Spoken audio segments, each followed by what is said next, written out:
नमस्कार दोस्तों, जय जोहार। मैं कौशल तिवारी और बिहनिया संझा में आपका स्वागत है। लोकसभा चुनाव के परिणाम जिस तरीके से आए उससे मोदी सत्ता की चूलें तो हिल ही गई है। बहुत सारे नेताओं की लोकप्रियता में भी कमी आई है। मूड ऑफ नेशन के जो सर्वे रिपोर्ट है उसने तो यहां तक कह दिया है कि लोकप्रियता के शिखर पर पहुंचे योगी आदित्यनाथ की भी लोकप्रियता लगातार कम हो रही है और 4% लोकप्रियता खत्म हो गई है। हालांकि इस खबर से अमित शाह खुश हो सकते हैं क्योंकि अमित शाह और योगी की लड़ाई किसी से छिपी नहीं है। लेकिन मोदी के बाद योगी का जो नारा था उसे जिस तरीके से डाइल्यूट करने में अमित शाह सफल हुए हैं, उसके बाद क्या अमित शाह इस लोकप्रियता की घटने को लेकर भी कोई सवाल उठाएंगे? जिस तरीके से मूड ऑफ नेशन का सर्वे रिपोर्ट आया है वह मोदी सरकार को बेचैन करने वाला तो है ही है, आरएसएस की भी नींद उड़ा देने वाली है।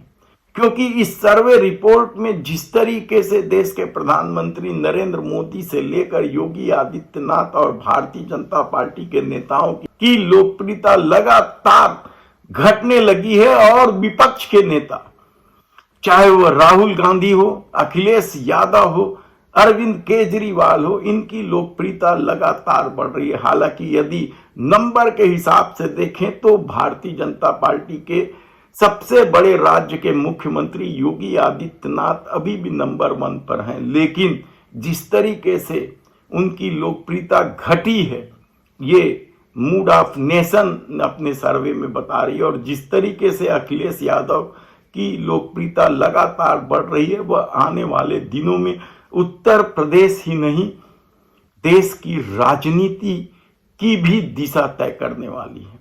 इन दिनों जिस तरीके से देश के प्रधानमंत्री नरेंद्र मोदी विदेश यात्रा पर हैं और अमित शाह की भूमिका भी खामोशी ओढ़ लेने वाली है। वे छत्तीसगढ़ के दौरे में आए। छत्तीसगढ़ के दौरे में उनके आने को लेकर कांग्रेस ने बड़ा हमला करते हुए कई तरह के सवाल किए हैं। छत्तीसगढ़ की अपनी समस्या है।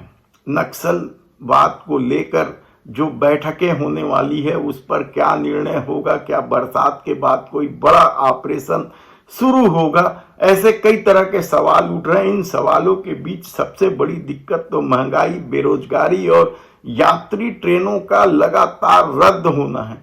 क्या इस मामले में भी अमित शाह कोई निर्णय ले पाएंगे? हालांकि उनका दौरा 3 दिन का बताया जा रहा है, लेकिन वे रात को 10:30 बजे पहुंचेंगे और रात में पार्टी नेताओं की बैठक के बाद दूसरे दिन ही वे व्यस्त कार्यक्रमों में रहेंगे जिसमें नक्सल ऑपरेशन को ली जाने वाली बैठक के अलावा कानून व्यवस्था की भी बात हो सकती है। लेकिन छत्तीसगढ़ में जिस तरीके से शाह सरकार के आने के बाद कानून व्यवस्था की स्थिति बिगड़ी है, एसपी कलेक्टर कार्यालय फूंक दिए गए थे आंदोलनकारियों द्वारा, लगातार हत्या और बलात्कार की घटनाएं बढ़ रही है, उसे लेकर क्या वे निर्णय लेंगे? पार्टी के सामने सबसे बड़ी समस्या निगम मंडल आयोग की नियुक्ति का तो है ही है, मंत्रिमंडल के विस्तार का भी है। क्या उसे हरी झंडी देंगे? ऐसे कई तरह के सवाल उठाए जा रहे हैं। देखना होगा कि अमित शाह के इस दौरे से क्या मंत्रिमंडल का विस्तार हो पाएगा, निगम मंडल आयोग में नियुक्ति हो पाएगी या फिर सिर्फ नक्सली मामले की बैठक लेकर वे चले जाएंगे। धन्यवाद।